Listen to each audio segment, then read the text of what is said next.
Passiamo adesso alla politica. Oggi ospite nella consueta rubrica PD Informa il dottor Andrea Cereser, candidato sindaco per il Partito Democratico Sandonatese.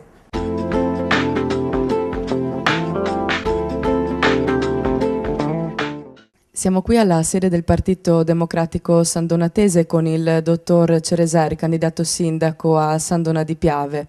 Dottor Cereser, parliamo delle primarie, ci può lasciare un commento dopo questo secondo turno, dopo la vittoria di Bersani? Sì, secondo me questo è il risultato più grosso che abbiamo ottenuto. In mesi in cui si pensava che la gente ormai fosse disaffezionata rispetto alla politica, se non anche ostile, essere riusciti a portare quasi 2000 persone, 2000 sandonatesi fuori di casa, in giornate anche con tempo inclemente, secondo noi è stato un grande risultato, che dimostra la tensione e la voglia della gente di comunque partecipare alla gestione di Sandonà, alla gestione della cosa pubblica, attraverso un gesto semplice come la partecipazione per la scelta di un Presidente del Consiglio. A proposito della città di Sandona di Piave, come imposterete la vostra campagna elettorale? Voi siete stati i primi a presentare un candidato sindaco. Sì, per noi un principio e un valore importante è quello della chiarezza e della trasparenza. Il fatto di essere usciti ormai 2 mesi fa con la scelta del candidato sindaco va in questa direzione. E quindi cerchiamo di fare sintesi su idee che abbiamo maturato in questi anni di opposizione e di proposta.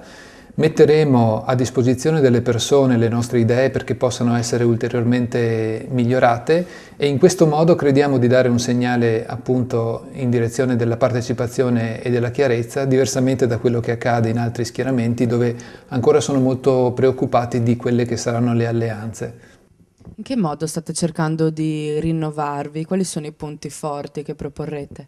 Sicuramente il tema della sostenibilità economica, della sostenibilità sociale e questo è uno dei punti secondo noi importanti perché intendiamo che tutte le proposte da farsi adesso devono essere pensate con i piedi per terra e quindi devono tener conto di un contesto che è molto diverso rispetto a quello di pochi anni fa, fatto di idee che possano poi trovare una concretezza e che partano soprattutto da quelli che sono i bisogni di questo tempo che sono diversi da quelli che si conoscevano in momenti appunto non di crisi come l'attuale.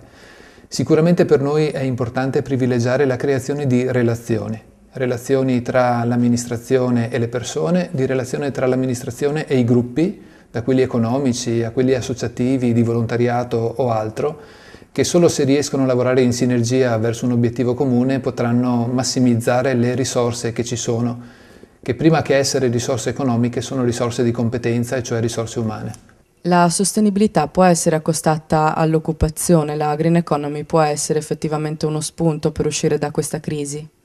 Sicuramente lo è e lo dovrà essere, soprattutto per Sandonà che ha avuto come motore dell'economia tutto il comparto legato all'edilizia, che ha vissuto momenti di crisi, ma che ha davanti a sé un grande compito, e cioè quello di valorizzare, ristrutturare, riqualificare tutto il patrimonio edilizio esistente.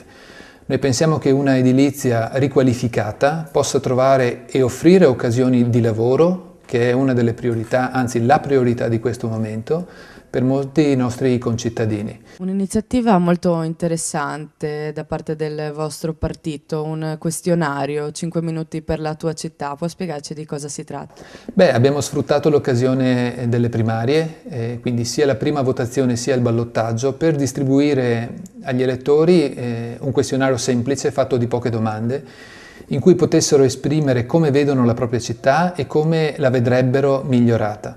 Diverse centinaia sono state le risposte che abbiamo ottenuto, che adesso elaboreremo e renderemo disponibili sul nostro sito. Esprime soprattutto la voglia delle persone di dire quello che pensano ed è proprio quello che noi intendiamo fare, quindi ascoltare, fare delle proposte, migliorarle e possibilmente avendo come obiettivo comune il miglioramento del benessere delle persone a Sandonà.